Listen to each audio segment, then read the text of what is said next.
Brought to you by the EveryDollar app. Start budgeting for free today. The problem that we're having is my wife and I can't decide if we're in baby steps 3, 4, 5, or 6, and we seem to be moving in and out of those baby steps. Okay. Tell me more. Well, we make about $320,000 is our household income. We've got 2 mortgages, one on our primary home with about $220,000 left to pay on it. And then we have a rental property that we break even on every month, and we've got about $300,000 left on that. We both save for our retirement, and we max that out every year to get the matching contributions. I have ESPP along with other investments that I place, and then we have college funds for our kids. And the issue is, so my wife manages all the month-to-month, daily checking operations, and she wants to have the 6-month savings in a savings account tied to the checking account. And I keep explaining to her and showing her that, hey, we've got all this money elsewhere, money market funds and, stocks. And what's in the money market?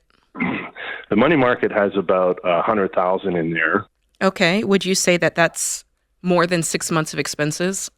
Oh, yeah, definitely. Okay. Yeah. And so you're saying she wants money on top of that. It sounds like she just wants a little slush fund so that if you go over budget, it's all good, right? No, because we do use the Money app, and that's working out well. She just wants to have access to it. Yeah. Well, I don't know if it's so much access. I just wonder, Jason, because in your head, there's money there, but it's kind of attributed to whatever may be needed. And I think for her, there could be a level of safety of saying, hey, we're going to open up a new account in this money market account, and we're labeling it the emergency fund, and we're going to have 6 months in there, and that's it. And that's what it's titled, that's what it's labeled, and that's what it is, and nothing else.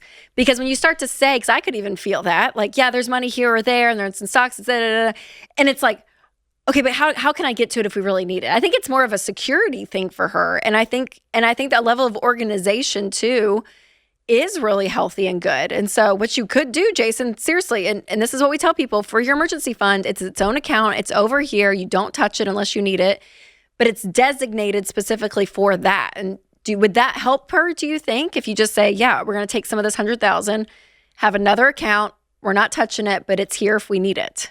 I think it would, but the question is, the follow-up question to that is, do we stop the baby steps 4, 5, and 6? No, because you have 100,000. You have the money. You have the money in that money market account. That 100,000 could be it. Oh, I see. Is it because it's the same place where all your where all of your retirement is and where all your investing is? Is that why she's not viewing it as an emergency fund?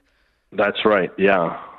And, we've had issues come up, like last year in the rental, we had a flood that we had to deal with, and we went into one of the accounts, we pulled the money out, we paid cash, there was no issue. Yeah, because it's got accessible. Peace, right? Yeah, but then did you go back and replenish that? Because in her head, she's like, oh my gosh, we've used that. Is it here? I don't know. I could see what she's saying, because that's how I am. We have a high yield savings account, Jason, my husband and I. And so we'll put extra savings every month in this fund. But underneath it, when I go into ally.com, we have one line that says savings. We have one line that says emergency fund with that amount of money. And I need those separate. I need to know there's this here, and we don't touch that, but everything else is just extra savings on top of what we need. If something happens at a rental, if we're going on a trip or something, here's money we spent, here's money we just don't touch, and it's here just in case crap hits the fan. And that feels good to me with the distinction. Even Jason, this may sound crazy, even to the point that I'm if we're talking about money, I'm like, well, babe, how much is in the high yield? He'll give me the number, and I'm always like, does that count the emergency fund? Does that count the emergency fund? Are you adding those together? Right. And he's like, no, I never add them together for your sanity. And I'm like, thank you. So you don't think we should slow down on paying off the mortgage early? You have the money. You have the money. So I would take I would take part of that 100,000 that you have in cash or somewhere else. I don't care where you get it.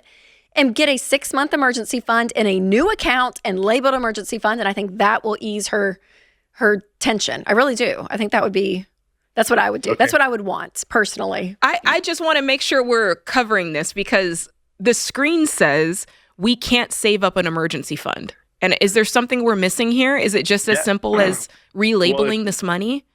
Yeah, it is. It's because she wants, in the regular checking savings account that are, in the day-to-day operations, she wants to see the savings account be the 6 months. And she is wrong about that. Do that. She's wrong about that. If we want to do that, then we got to stop. We got to stop on the extra mortgage payments we're making. We got to stop on the 401k payment. We got to, we got to stop those other baby steps to rebuild that 6 month savings. Well, I think you guys both have a place where you need to concede a little bit, because to her, what she wants is, I wouldn't keep the emergency fund with the normal checking, and we have Ally where we do all of our savings, and then we have like Chase over here that has, other things. And so I wouldn't keep it with your normal day-to-day funds. But to your point, I mean, we recommend all the time, you can keep it in a money market or you can keep it in a high yield savings account. So whatever feels right. But to Rachel's point, you do have that money. And so I think that you guys both have to give a little and take a little. You have to be willing to pull it out of a money market because for whatever reason that's making her feel some type of way. And then she's got to be fine with you putting it in someplace else that has a nice rate of return. Ally's a great one. We used to say back when cash was like the prevalent thing of the emergency fund, and it would be like, don't put it in the sock drawer where the pizza guy can get it. That's right. Like kind of that joke that like it can't be so accessible that you just go and you can just get it, You want to forget about it. Yes, you want it in a place. We feel really blessed because we don't argue about this. This is just like, never argue about money. We don't have to. And it's just like, what's the best approach, Yes. Yeah. Yep. I think for her to know she can get access to it if you guys need it for an emergency, number one.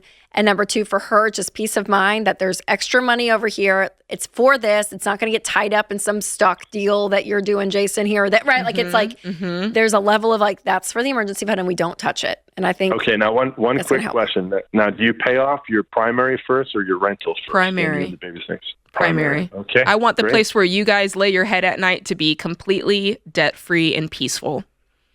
Perfect. Awesome. Thank you so much. Thank you for the call. That's a really, that's an interesting thing, Rachel, because I do think that when it comes to savings, you do have to keep it a little bit. It's got to be enough out of reach to where you don't, quote, accidentally spend it. But at the same time, it's got to be liquid enough to where if the water heater goes out and you can't cash flow it, you can get to it. So you don't want to invest it. And you made a good point earlier that, and I don't think this was her, from what he was saying, but you also don't want to have a bunch of money so that you can be lazy with your budgeting and you spend more than you make. But it's okay because we got 10 grand over here. We'll just get it. Yeah. Don't let it be a cushion for your everyday expenses. It's a cushion between you and life when the big stuff happens. That's your emergency fund, not to cover lifestyle. Create your free every dollar budget today, the simplest way to budget for your life.